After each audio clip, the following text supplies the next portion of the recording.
눈의 아들 여호수아가 시딤에서 두 사람을 정탐꾼으로 보내며 이르되 가서 그 땅과 여리고를 엿보라 하매 그들이 가서 라합이라 하는 기생의 집에 들어가 거기서 유숙하더니. 007 시리즈나 미션 임파서블 같은 영화를 보면 멋진 스파이들이 나옵니다. 이들은 아무도 모르게 적진에 침투해서 중요한 정보를 캐오는 게 임무입니다. 정보를 빼오는 것만큼 중요한 건 들키지 않는 거죠. 그런데 그 어떤 영화도 정체를 들키지 않는 법이 없습니다. 꼭 정체를 들키고 극적으로 탈출을 해야 영화가 완성되는 것처럼요. 여리고로 스파이를 보내는 여호수아도 아마 그런 전개를 기대하진 않았을 것입니다. 그는 그들에게 그 땅과 여리고를 엿보라고 말합니다. 원어로 보니까 몰래라는 단어가 숨겨져 있더라고요. 들키지 않도록 몰래 엿보고 돌아오라는 것입니다. 명령을 받고 두 정탐꾼은 성벽 위에 있는 라합이라고 하는 기생의 집에 숨어 들어갔습니다. 그러나 공교롭게도 이들의 정체와 임무까지 바로 다음 절에서 들키고 맙니다. 어떻게 전해졌는지는 알 수 없지만 그 소식이 여리고 왕에게까지 전달이 됐습니다. 어떤 사람이 여리고 왕에게 말하여 이르되 보소서 이 밤에 이스라엘 자손 중에 몇 사람이 이 땅을 정탐하러 이리로 들어왔나이다. 어느새 병사들이 그들이 있던 라합의 집까지 찾아왔습니다. 그러자 그 집의 주인 라합이 그들을 숨겨주고 거짓말까지 해가며 지켜주었습니다. 그렇게 병사들을 따돌리고 라합이 돌아와 이야기를 합니다. 라합은 세 가지를 말합니다. 여호와께서 이스라엘에게 가나안 땅을 주신 것을 알고 있다. 그것으로 인해 우리는 모두 두려워하고 있다. 왜냐하면 하나님께서 애굽에서 하신 역사를 우리가 들었기 때문이다. 이 두 정탐꾼의 위치가 금방 탄로난 이유가 있었습니다. 여리고의 모든 사람들은 두려움에 경계하고 있었습니다. 그것은 라합 본인도 예외는 아니었겠죠. 그녀는 누구보다 하나님의 역사를 두려워하고 있었어요. 그리고 거래가 시작됩니다. 내가 선대를 베풀었으니 나의 가족을 지켜줄 것을 말입니다. 누구보다 자신의 처지를 잘 알고 있었기에 그녀는 요구했습니다.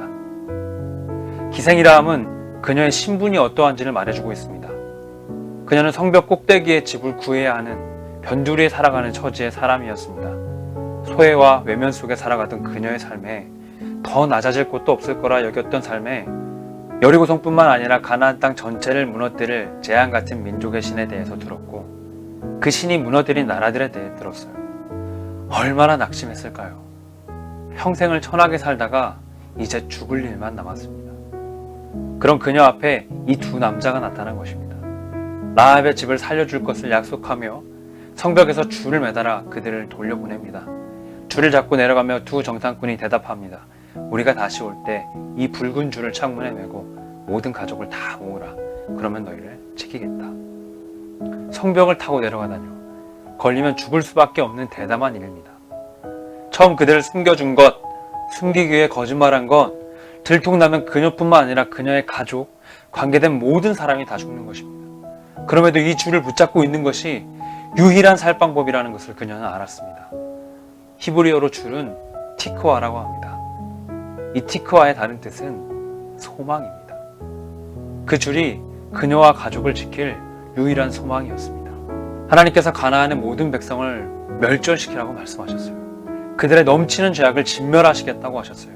그런데 오늘 본문은 그 죄악이 넘치는 땅에서 하나님을 인정한 한 사람이 주인공이 되는 과정을 보여주고 있어요.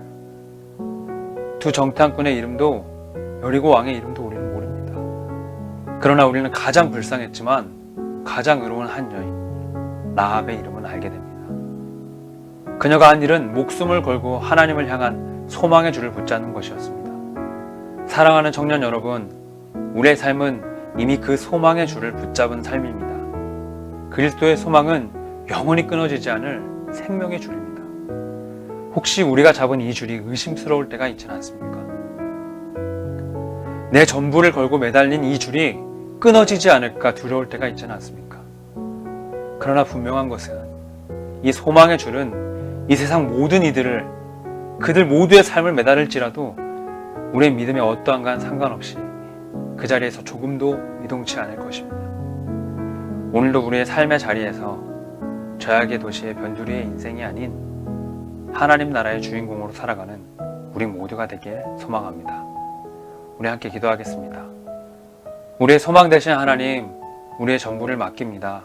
수없이 많은 삶의 결정 가운데 소망 되신 그리스도를 선택하는 담대함을 주소서. 성령께서 우리를 인도하실라 확신합니다. 예수님의 이름으로 기도드립니다. 아멘.